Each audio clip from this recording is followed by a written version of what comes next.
Chapter 3 of The Tale of Betsy Butterfly. This recording is in the public domain. The Tale of Betsy Butterfly by Arthur Scott Bailey. Chapter 3. A Mishap. Except for the work that his father made him do now and then, there was only one thing that bothered Johnnie Green in making his collection of butterflies. The weather was not so good as it might have been. He soon found that there was no use hunting for butterflies except in the sunshine. So when a 3 days' rain came, Johnnie began to wish he had started a different sort of collection. But the weather cleared at last, and the sun came out so bright that Johnnie fairly pulled old Ebenezer away from the watering trough and hustled him back to his stall, for he was in a hurry to get to the flower garden with his butterfly net.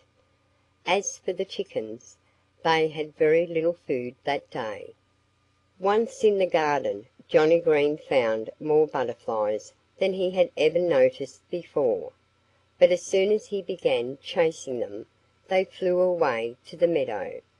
That is, all but Betsy Butterfly. She said she was sure Johnnie Green wouldn't annoy her. And that was where she was wrong. The moment he caught sight of her, with her mottled red and brown wings with the violet tips, Johnnie cried, "There's a beauty!" But Betsy Butterfly was so used to such remarks that she paid little heed to him. Even when he crept nearer and nearer to her, with old dog Spot at his heels, she did not take fright. With her tongue deep in a fragrant blossom, she was enjoying its delicious sweetness when Johnnie Green, bearing his net aloft, sprang at her. When Johnnie jumped, Betsy Butterfly started up in alarm. She had really waited until it was too late, and if something unexpected hadn't happened to Johnnie Green, Betsy would surely have had a place in his collection. But luckily for her, Johnnie met with a fall. He may have tripped on a vine, or his foot may have slipped on the wet ground. Anyhow, he fell sprawling among the flowers, dropping his precious net as he stretched out his hands to save himself. Johnnie's fall gave Betsy Butterfly her only chance. Coiling her long tongue out of her way, she quickly made her escape. So Johnnie Green lost her, but she was not all that he lost.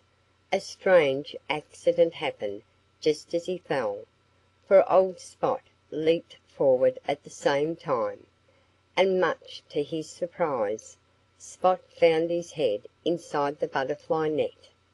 The long broomstick handle thumped him sharply on his back, and the silly fellow took fright at once. With yelps of terror he scurried out of the flower garden, and Johnnie picked himself up just in time to see Spot tearing across the meadow toward the woods. "Spot! Spot! Come back!" Johnnie Green shouted. But old Spot paid no attention to his young master. Perhaps he was too scared to hear him. Spot wanted to get rid of that net that covered his head, and he knew of no better place to go than the woods, where he hoped to be able to free himself from his odd muzzle by rubbing against a tree or nosing among some bushes. Johnnie ran a little way after him, but when he saw Spot duck into the woods he turned back sadly towards the house. For all he knew, old Spot might run a mile further before he stopped. Johnnie would have to make a new net if he wanted to catch any more butterflies for his collection. And the trouble was, he had no more mosquito netting.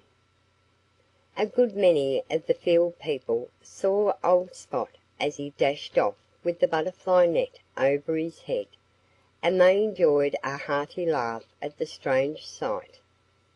As for Betsy Butterfly, she had learned to watch out for Johnnie Green.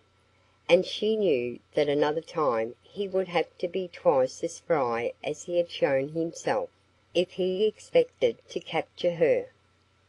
Old Spot didn't come home till afternoon. When he appeared at last, he looked very sheepish. He hoped no one had noticed his fright. And he wouldn't go near the flower garden again for a whole week. Chapter 3